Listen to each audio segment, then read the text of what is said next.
We thank you so much for this opportunity to be together in a safe, quiet place. And I think we're about to hear how important that is in our lives. We thank you so much for our guest speaker, Kristina, and ask that you be with her heart and with her words. And we thank you for the sermon that Jack gave us, almost preparing us as we heard about Judas this morning and how we could see some similarities in our world, in others across the globe, and even within ourselves, that we need to just constantly be.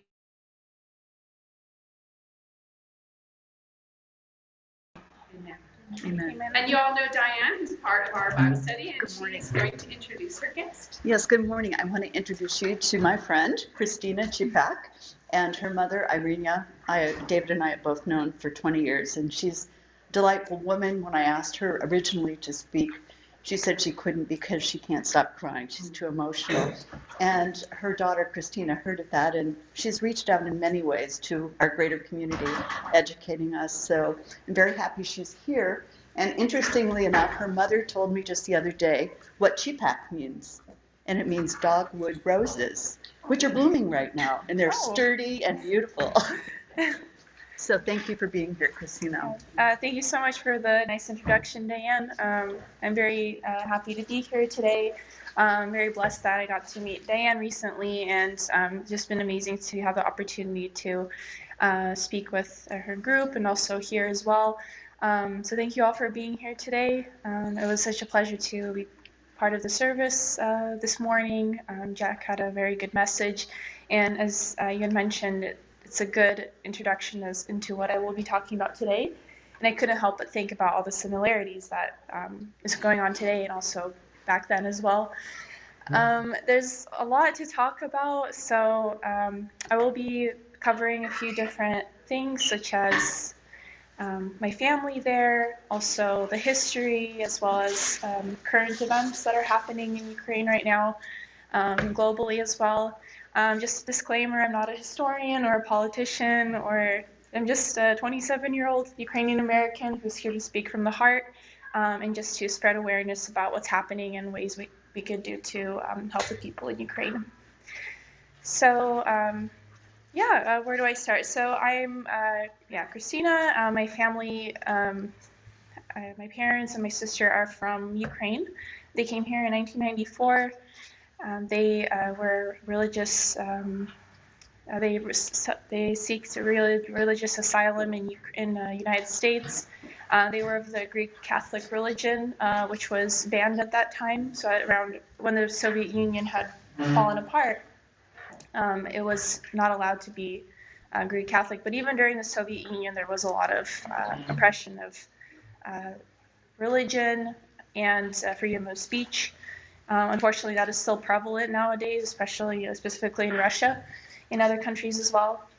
And when they arrived in the United States, my family got to enjoy a lot of the freedoms that came with this, such as freedom of speech and also religion.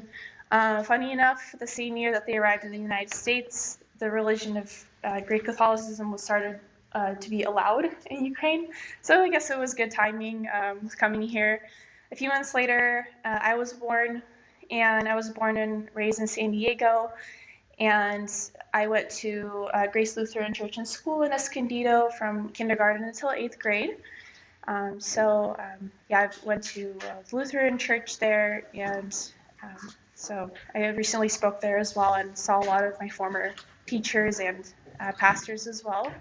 So it was a really good experience to be back, and because I've just been all over the place with university, and also I lived abroad for 3 years in the Netherlands. I recently came back last year, and so growing up, I've been very fortunate to be able to go back to Ukraine every summer, or not back to Ukraine, but just to Ukraine, since I'm originally from here, and I was able to form a deep connection with my grandparents, my cousins, my aunts and uncles, who are still there, which makes it very difficult nowadays because when you have family there, it just seems even more real than it is.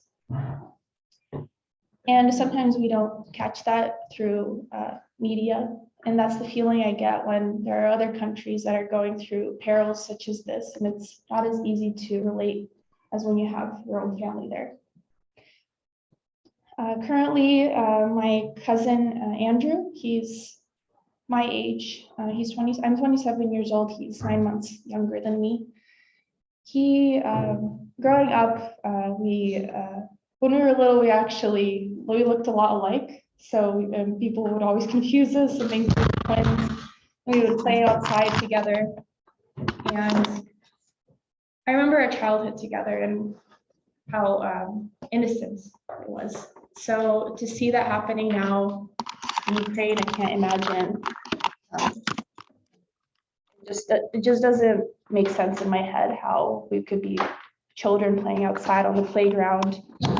And now he's bringing humanitarian aid from Western Ukraine to Kyiv, where there's a lot of shellings happening. So he went from, learning and studying to be a videographer and, wanting to, he's a very talented young man, and he has so many dreams, and it just all had to be put aside to be able to help people survive in these times. So he's done so far in 3 weeks, he's done at least 8 or 10 humanitarian trips from Lviv, which is the western city that my family is from, to Kyiv and back, which is an 8 to 10 hour journey, which has been made longer with all of the roads that have been destroyed by all the shellings. And it's a very, very dangerous journey. Thankfully, he's safe. He sometimes doesn't sleep 30 hours because he just has so much to do and he wants to do it. It's like he just grew up overnight, and he's my hero. My cousin, my other cousin, her name is Anastasia. She's always been like an older sister to me. She has 2 kids, and she got married 10 years ago. And in the beginning of the war, she was fortunate enough to leave before it got really crazy. And what that was like in the beginning of the war, like the first 3 days, she still had to wait 14 hours at the border. And you can imagine when you're in your car with 2 kids, there's no guaranteed food along the way. There's 2 hungry children in your car. One is barely a year old. The other one is 10. There are no bathrooms along the way, like stalls. You're in your car. You can't go about your daily life as you would as a normal mom. I've never been a mom. Hopefully in the future I'll be a mom, but I'm sure many of you are parents. You can imagine how many things you need in your daily life to take care of even one child. And when you're stuck in a car for that long, you start to realize how grave the situation is. And this isn't even the most severe of the cases, as there are cities in other parts of Ukraine, such as Mariupol, that have been 90% destroyed. That includes a theater in which 300 people were in, and children, that was bombed, and it was destroyed. It is a hard day for me to talk about these things, so I'll try to talk more about the history and the culture, but it is a heavy day for me because yesterday and this morning, everyone woke up to the news that Kyiv was finally liberated, which is great news until you start seeing the destruction that the Russian soldiers have left behind. I'm not sure if many of you are on social media, but there's some discrepancy between what a lot of the things that the news show. It's totally understandable. The news has so much to share. so they can't be showing everything. But there are a lot of things on social media and Instagram that are being shared by credible sources about the destruction and hell that has been brought onto Ukraine. Yeah, and I think it's really important to share these things because I think, as Jack had mentioned during the sermon, when he was talking about Judas, I had to think of Putin. I'm sure many of you thought of that as well, so we're on the same page about that. All of us, I guess, we do have evil to a certain extent. We are not all purely evil. Putin, he's a person as well. But I had to think of the ideas that he gets and what he believes in and who he surrounds himself with. Many of you have heard that he gets his information from a limited amount of resources. There have been news going around that he hasn't been getting the correct information, but that's exactly what you would expect if you surround yourself with people of the same mentality as you. And I was listening to a lecture yesterday with my mom. It was a Russian psychiatrist, and it was a very interesting lecture because there has been theories going around, which I believed as well. I think it's completely plausible as well, but that Putin has some mental issues or something health related that is causing him to think that way. That could be true, but at the same time, there are a lot of things in this world that people do, but they cannot be diagnosed as having a mental illness or anything related to that. It's just the toxicity and the severity of how truly believing in something, in an ideology, can make us so focused on a goal that any destruction that comes along the way is justified.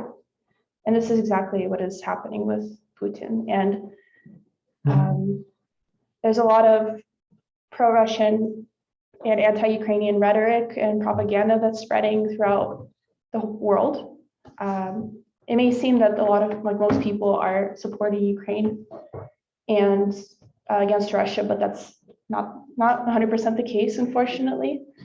And these kinds of rhetoric, it really does harm people in Ukraine. And it's really hard for me to hear that when people are spreading these kinds of things about Ukraine, because I have family there. Calling Ukrainians Nazis that's calling my cousin a Nazi. I'm sorry, but the Russian army are the one who came to Ukraine and murdered children. These children are not going to be able to have the future that we were able to have here. They're not going to be able to play on the playground right there, because first of all, they were killed, and also their playgrounds were destroyed. They're not going to be able to go to church. They won't be able to have their own children. And just thinking about those children is really what drives me to spread awareness about what is happening, and also the connections that I have there, because this kind of rhetoric is really destroying the lives of and the futures of children there and everywhere in this world. No ideology is, I would say, correct if there are lives that come at that cost. No child's life is worth destroying just for a cause. There's already something wrong right there. I wanted to backtrack a little bit and talk more about the history of Ukraine. My apologies if I'm jumping all over the place. It's just So in an interesting way, it's all connected. But if you all have any questions throughout my presentation, please feel free to ask, or if I need to speak louder, please please tell me. So my grandparents, they were born in the 1930s, and they lived through the Holocaust and also a famine in Ukraine that happened due to the Holocaust, and that was called the Holodomor. And Holodomor means hunger, and mor is like death by hunger. And just to go back in history a little bit more, I'll talk about my great grandpa. And his name is Parfenti, and he was actually one of the first. He was actually on the ship, battleship Potemkin. It's called Potemkin, and it was that revolution that happened on the ship was actually one of the first ones that would be considered the one that started the whole revolution against the Tsar and like the Russian monarchy. That happened in like the early 20th century. And just to move, and what happened in that revolution was so that ship had belonged to the monarchy, but there was a revolution that started on the ship, and they tried to overthrow the captain of the ship and also rebel against the monarchy. And eventually they were caught, and they were lined up in a row, and they decide, okay, first one, so every odd one is shot, and the one gets shot, 2 lives, 3 gets shot, 4 lives. My great grandpa was not shot. He was actually sent to a labor camp, and that was a pretty frequent punishment. That's a well-known punishment that was prevalent throughout the Soviet Union, and is actually still happening today in Russia. A lot of Ukrainians have been sent to Russia and sent to those labor camps. They've had their passports stolen from them, basically their identities, and they're nowhere to be found. And there is great suspicion that they've been sent to those labor camps. So it's very interesting to see, and unfortunate to see, how history is repeating itself, or in a way it doesn't necessarily repeat itself, it just continues, but people don't talk about it. And moving forward throughout history, so my great grandpa had a child, and that was my grandma. And it was a family. She had many siblings, and she was I believe she was the youngest child, or one of the middle children. And when my grandma was very young, maybe around 3 years old or so, or around 5, that was when around the Holocaust happened, World War II, Holocaust, and there were a lot of Jews in Ukraine, and also a lot of gypsies and Ukrainians had perished in that war. They were murdered by Nazis and sent to labor camps. There are a lot of tragedies happened in Ukraine. So throughout history, Ukraine has gotten a very big beating, but they're very strong people and they can prevail. And during that time, Ukraine was well known for its, it still is well known for its rich soil and farmlands. It is considered the breadbasket of Europe. And there was a lot of farmers, and they were self-sustaining farms. And during the Soviet Union, there was a collectivization of farms. So what that means is that it essentially belongs to the government. So a lot of the proceeds and also like the money and also the produce went to the government, and people started going very hungry and didn't have enough money to feed their families. not enough resources. And my great grandpa, the one who was part of the revolution, he was the head of one of the village that they were in, and the head of all of the farms. And he was not reporting, or it was telling people with many children not to report all of their earnings in produce, so that they are able to survive, because people were going so hungry that it's just they were just dying, and that was the only way to save the children. There was someone who ratted him out, and the police came to the door at night. My grandma clearly remembers that, and she never saw her father again. He was sent to the gulags. Those records were never released, only until 1991, when the Soviet Union fell apart, or even actually the end of the 90s. That's when they released all the documents. And he had died in Siberia at a gulag, and he died of pneumonia. She never heard from her father again. And yeah, so it's just these kinds of things that they're trying to protect their own people, and then just something happens along the way that just sabotages it, and there's just no words about these things. And then there came the Soviet, there was a Soviet Union, but just into the Cold War era, and there was a lot of suppression of the Ukrainian language. This wasn't even recently, but many centuries.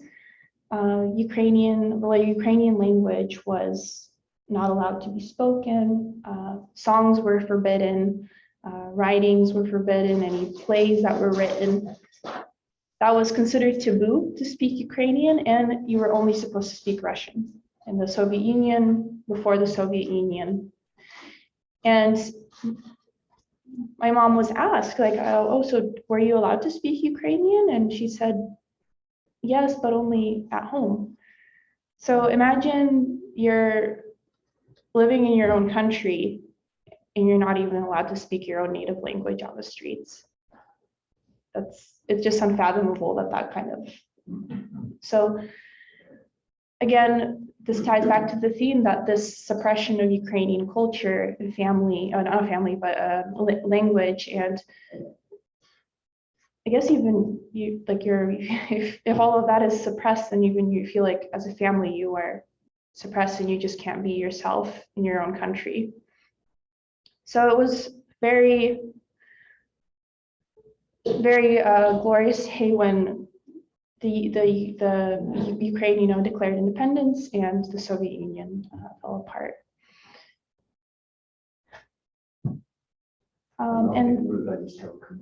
Oh, of course, no, thank you so much for coming.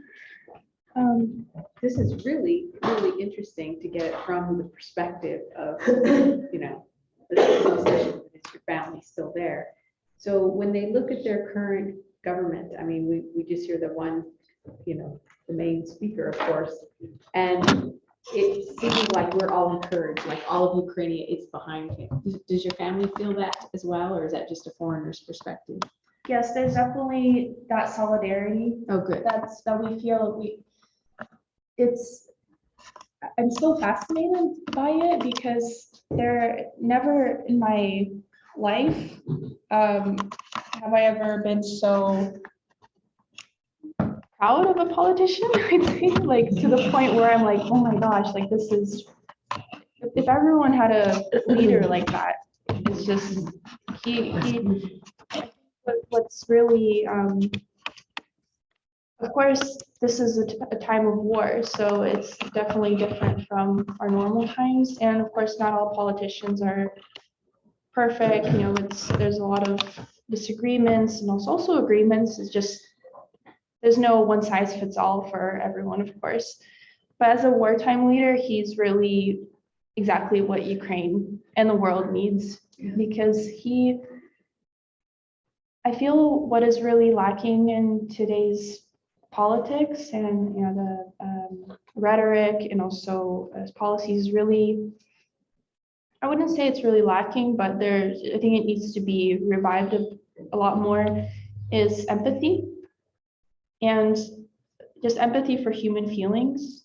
I feel like there's such a distance between the way that politicians make decisions or speak, and that it's created this divide between just like regular, like common folk and also politicians, where it needs to be bridged with empathy thing, and that we need to rebuild that. And I think what President Zelensky is really doing is showing the humanity, that the humanity and the feelings are still there, and that really is what unifies a lot of people.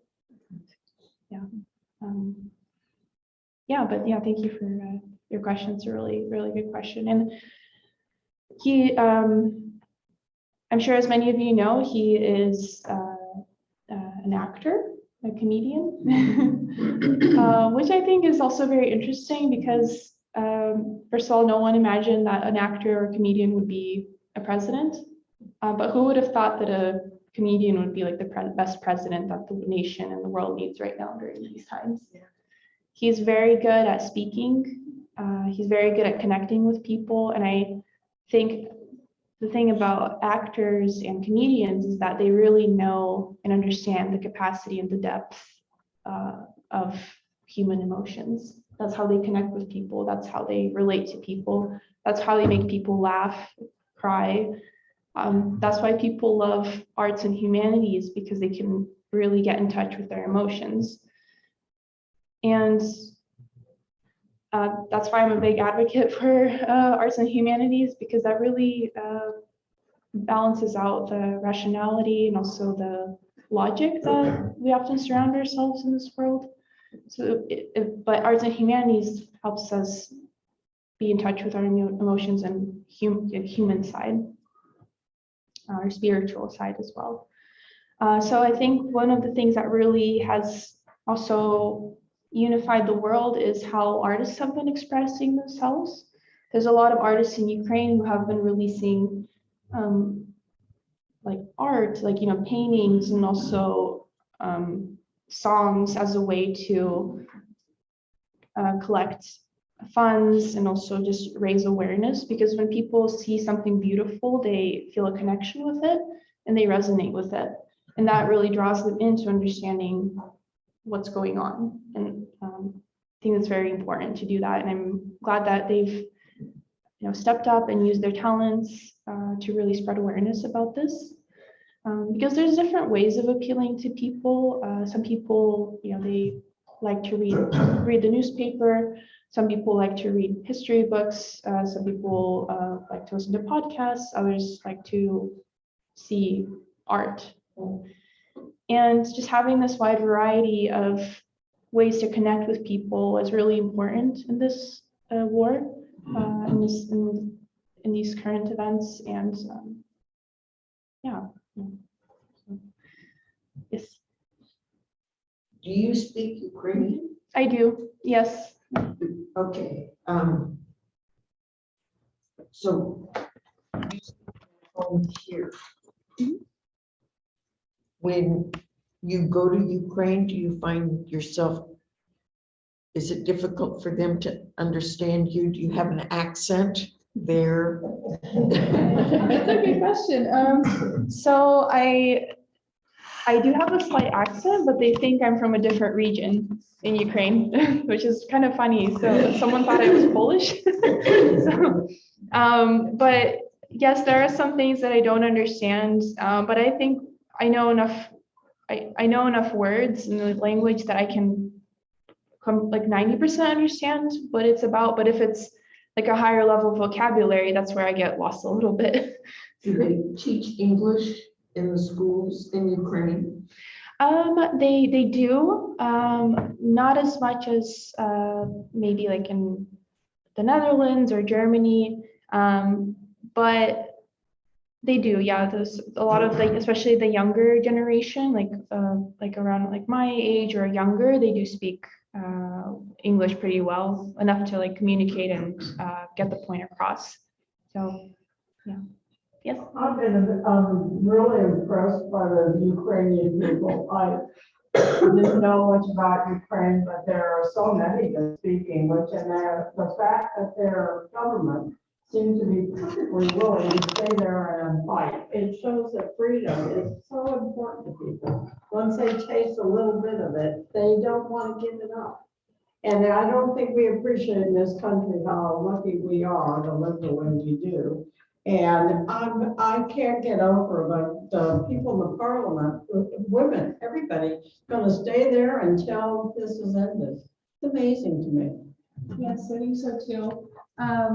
President Zelensky did have the opportunity to flee or come to the United States, but he said, like, what am I gonna put a comedy show on for you? Like, no, like, this is my country, this is my freedom. I'm not gonna give it up.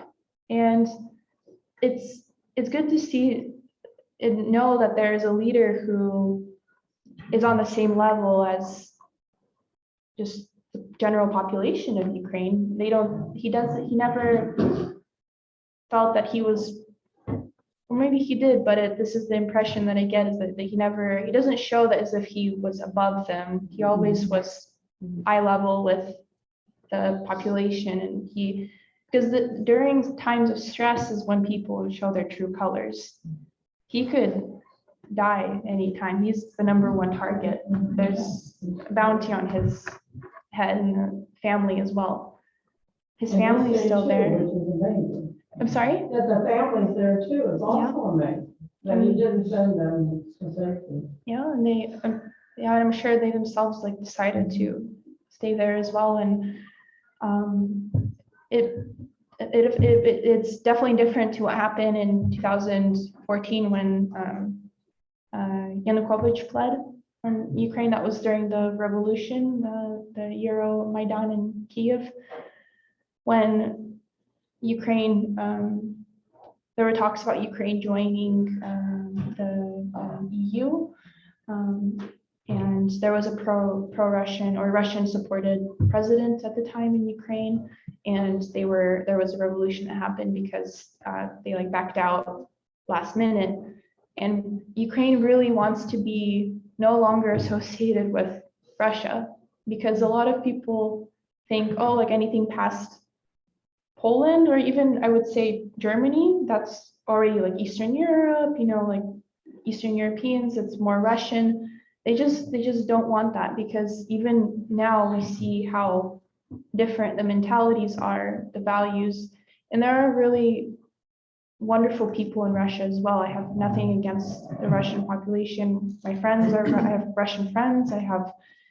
It's really not about the nationality anymore. It's really the values that people share. And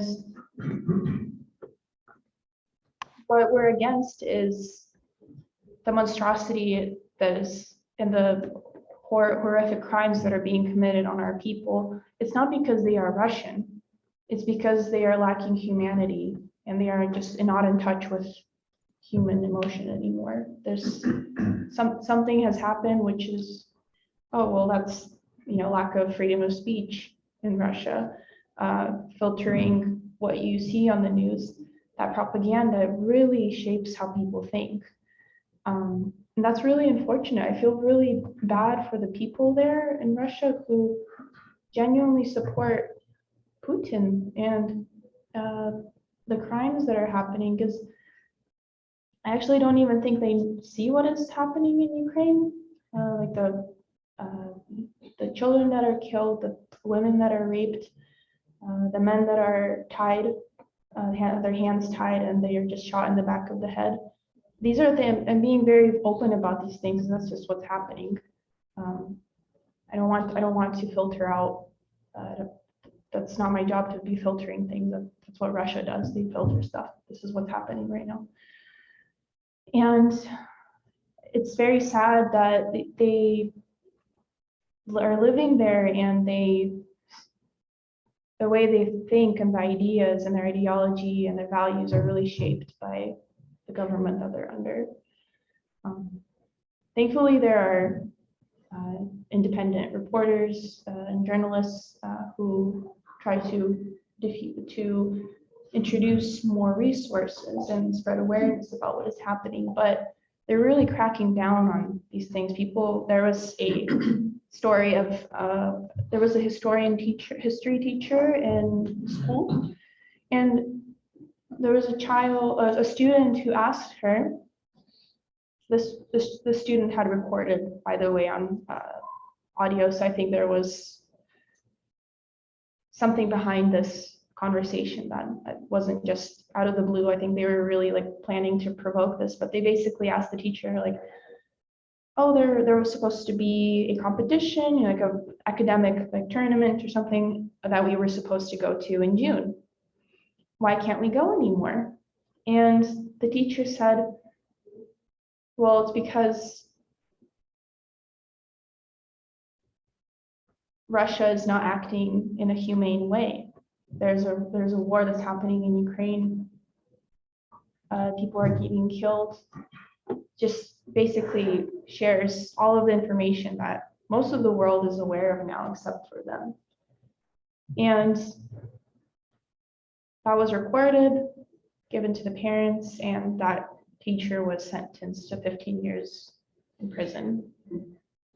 The teacher, like that's essentially family. Like I remember growing up, and teachers are really, I remember all of my teachers by name, and you see them more frequently than your own parents at home. And just imagine that they are imprisoned. That's just crazy. Just a little incidental thing. I have a friend from high school who lives in Cyprus now. He's an attorney. He's involved in all kinds of stuff. He married a Russian woman. She traveled into Russia to visit family or something, and she maintains there is no war with Ukraine. To him, and that's based on what she got trapped in Russia. She can't get out now, right, because of all the things. And she maintains there is no war. It's crazy to think about. And that's just one little instance, right? It's just an example. Yeah, no, thank you for sharing. And it's so hard to wrap your head around that. And she's educated. She's not, she's not. Yeah, exactly. It's worldly, So that's a very good point. That it doesn't matter what education level you have, or which socioeconomic status, where you live. Well, where you live, if you live in Russia or there, the environment that you're in, not only upbringing, but also what you're surrounded with, really shapes the way you think. We have a friend who's a missionary over in St. Petersburg, and he has since had to leave Russia. He's an American, but when this whole thing started, there was a lot of Russians that were trying to protest against the war. They thought it was unfair. And he said all they had to do was hold up any kind of a placard or anything supporting the Ukrainians or going against the war. And they were just taken away. Just brutally taken away.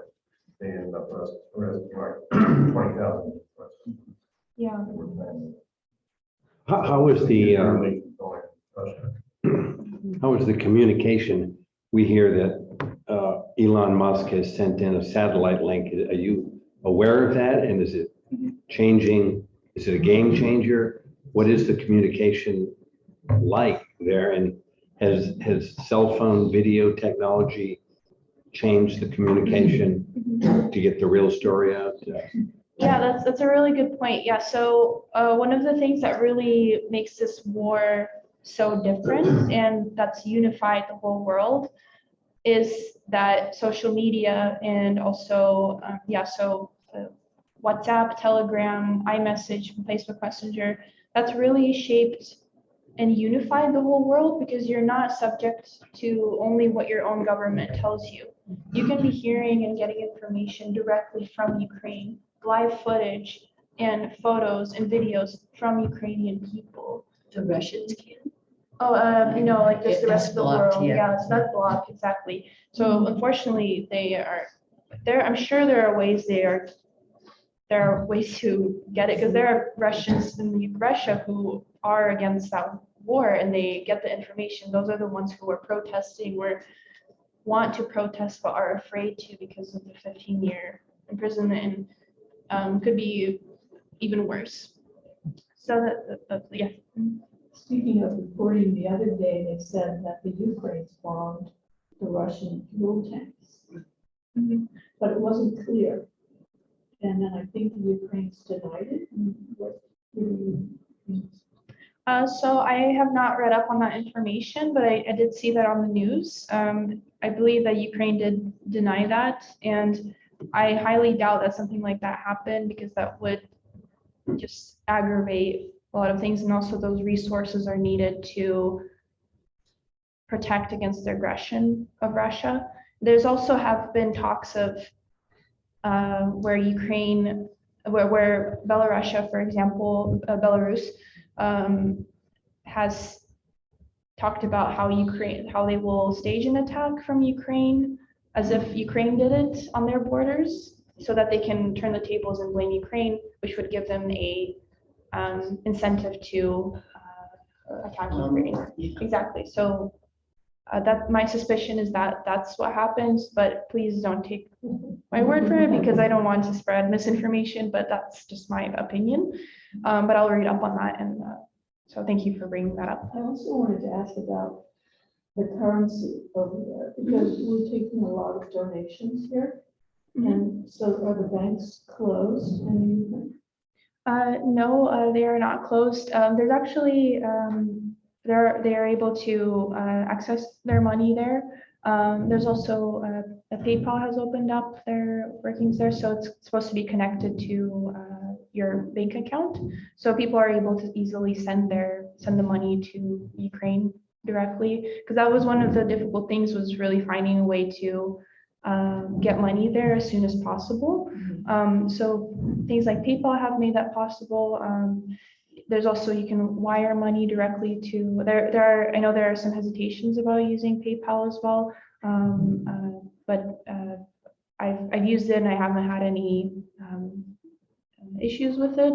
I've sent money to my cousin directly, and she was able to access it and get some food for her children. From the bank here to the bank here? Yeah. You mentioned the two cousins that you were in touch with. Are you in touch with others of your family, and how do you communicate with them? Yeah, and then I'll get to your question right after. So my cousin, yes, so I keep in touch with my cousin Anastasia. She's currently in Poland with her two children. We FaceTime. I get to see her two little kids, and one of the children actually learned Polish when she was in Ukraine and in the school, so she's able to help her mom get around. Because that's one of the things that refugees face as barriers, is the language barrier. But thankfully, people have been really open, and there's like, welcoming them with open arms. There's also a lot of Polish people who speak Ukrainian and vice versa, so that helps a lot. But just to go back to your question, I have keep in touch with my other cousin Anna through Instagram. So Anna is Anastasia's sister, and with my cousin Andre, who does the humanitarian aid to Kiev and back. He's also evacuated many pets that have been abandoned. There's also, it's not only children and adults, but it's also pets. I'm sure some of them have little baby pets, and just, it's hard to, I couldn't imagine like leaving my cats behind, but if you're in that situation, it's just, you have to carry your life in two hands essentially. And it's just, when bombs are falling everywhere, pets can get scared, they're hiding, and a lot of pets were left behind. And he sends me videos and photos and tells me about what he does there.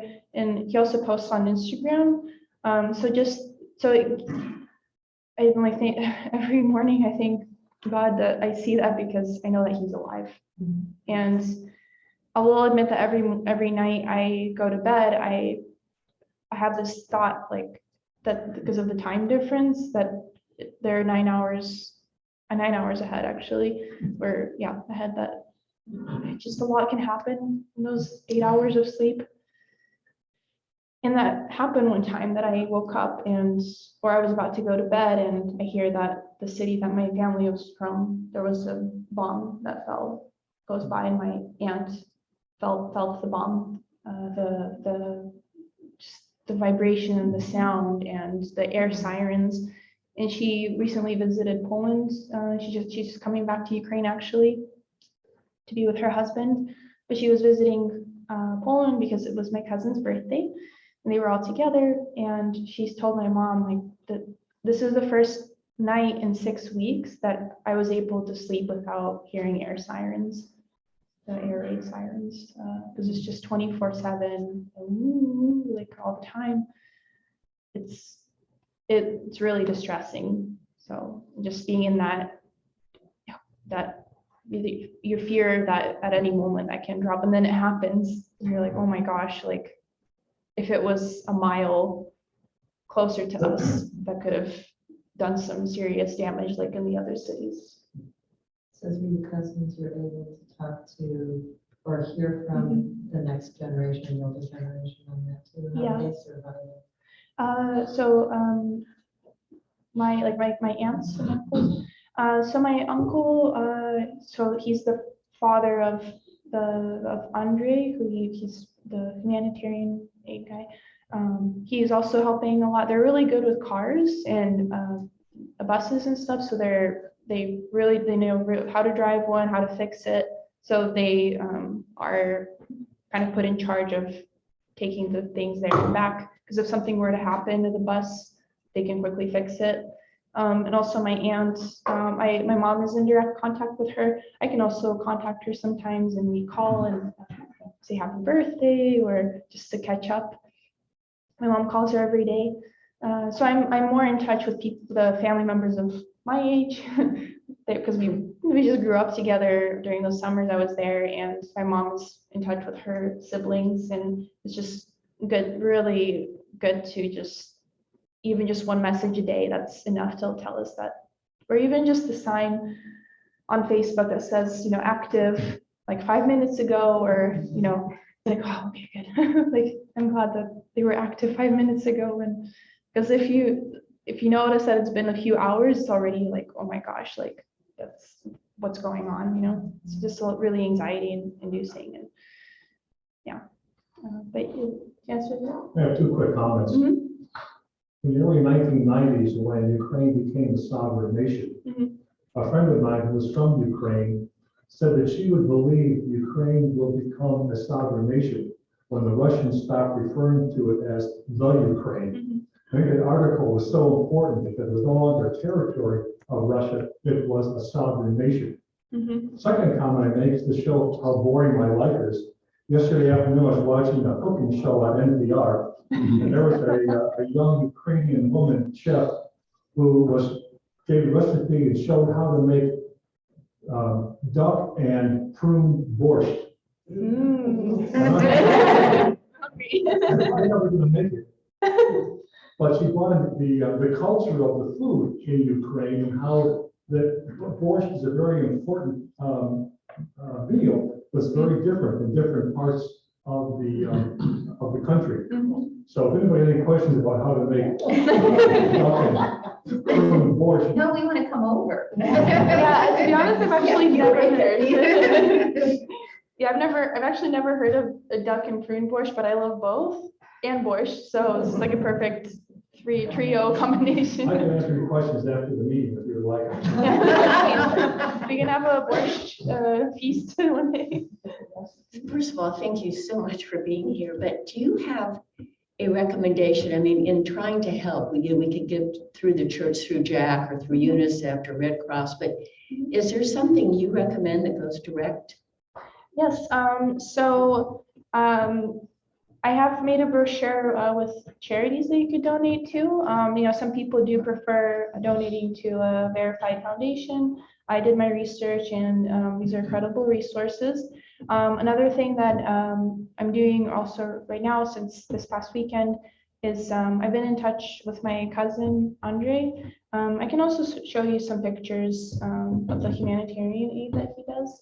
So he asked me, and he said, since he's been driving the bus, he had borrowed it. He and his friends had borrowed it from another friend, and that van, I should say, it's had to be returned to his friend, who was actually called to do some volunteer work in another part of Ukraine. And because all of the men had to stay behind between 18 and 60, and that van they no longer have, unfortunately. And what they're doing is looking for another van that they could purchase, like a secondhand and just used van that they could just continue these trips. So I've actually set up a GoFundMe for collecting funds for this van. If anyone would like to donate, it'll go directly to him. I understand that maybe there's, I'm not a verified charity or anything, but I could just tell you from the heart that this will go, directly to my cousin, and any leftover funds will be donated directly to the Ukrainian army. There are no fees or whatever that I'll be taking. This is just, coming from me directly to my cousin. So if any of you are interested, that would like to help, even a few dollars would help a lot. That can go towards gas, supplies, the van itself. You can, I'd be happy to share the information with you if anyone is interested. Yeah. Outdoors, okay. Yeah, Thank yeah. you. So do you have it written down that you could? so I actually, since I made it this past weekend, it's still being verified. So what GoFundMe does is that they review all of the information and they approve it, and that's how the GoFundMe starts. Another way that it could be done is I do have a PayPal, or it could be transferred to me, and I could transfer it directly to his PayPal. Whatever you're comfortable with, I can send you all of the information. I just want to be as transparent as possible, because sometimes we don't know where that money goes. That can bring a lot of hesitation for people to donate.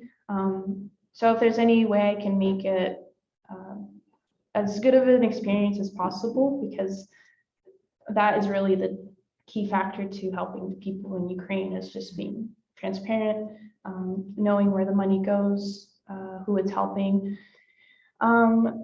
So another way, there's plenty of ways to help. So it's up to you to decide how to help, if you would like to help, which is one of the reasons I am here today. I want to spread awareness and stuff, but it's also for a reason, and that's really to help my family, the family of other Ukrainians. I'm just doing what I can, and I think that's really important. I'm also part of an organization called House of Ukraine. If anyone is aware of it, there's these houses in Balboa Park. So one of those houses, House of Ukraine. Actually, fun fact, when I was born, my sister was the queen of the House of Ukraine. So funny enough, one of the ladies actually, 26 years later, she came up to me. She's like, I think I recognize you. I'm like, oh, yeah, maybe we've met before. And I started talking, and I told her that my sister was the queen of the House of Ukraine. And she said, oh my gosh, are you baby Kristina? Like, yes, that's me. I'm baby Kristina. And apparently she recognized my eyes, because I was just growing up there, and she just recognized me somehow, and she had driven my sister to all these events. So House of Ukraine is also collecting donations for the military, for the Ukrainian soldiers there. They're in need of military aid kits. There's just bandages, tourniquets. They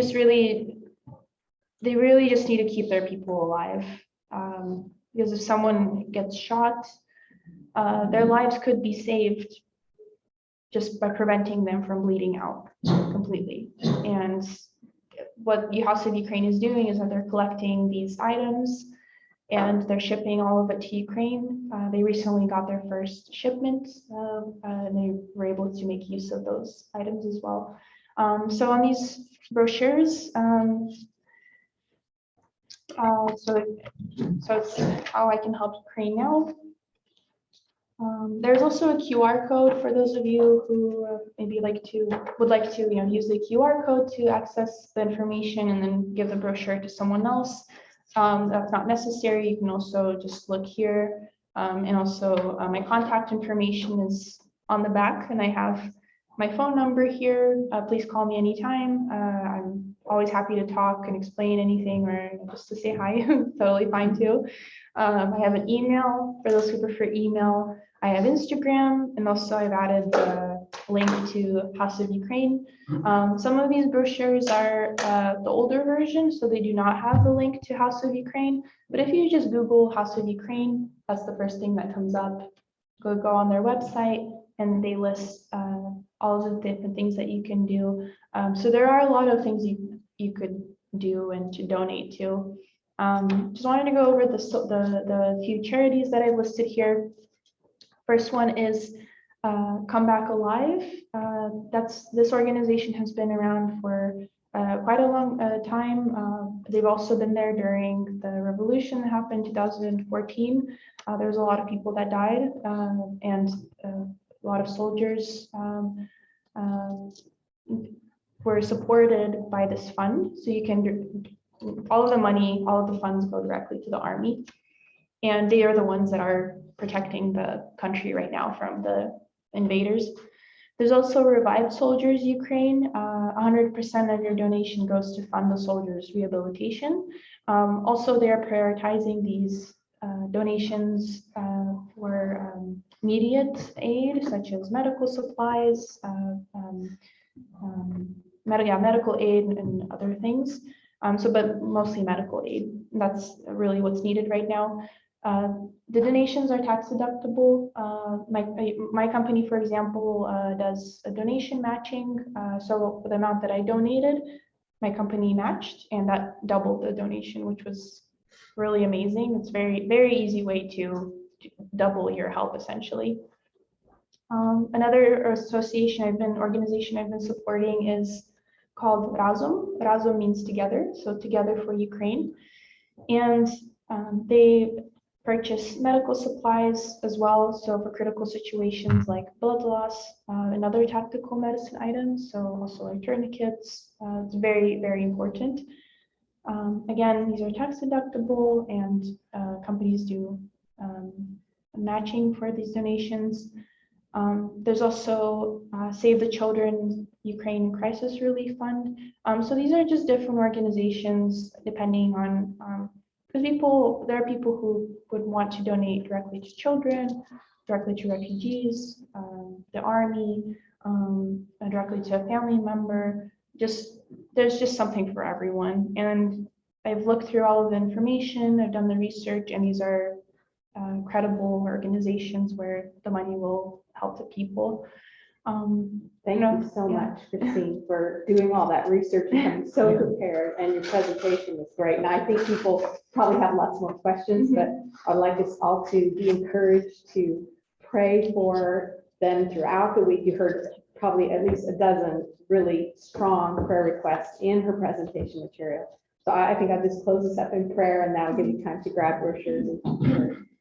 So, Father in heaven, Lord God, thank you so much for the opportunity to actually be of real service to your kingdom in a place that is hurting so much. We've seen it all in the news, and yet some of us are probably don't really feel that connected, and yet now we know somebody who has family there. We know all the problems and ails that we weren't able to really probably grasp in our hearts. So thank you, Lord Jesus, that you can be there strong and through us, and we thank you for the peace that you have granted us here. Let us not ignore what we can do with the resources that you've given us. In Jesus' holy name, amen. Amen. Christina, thank you so much.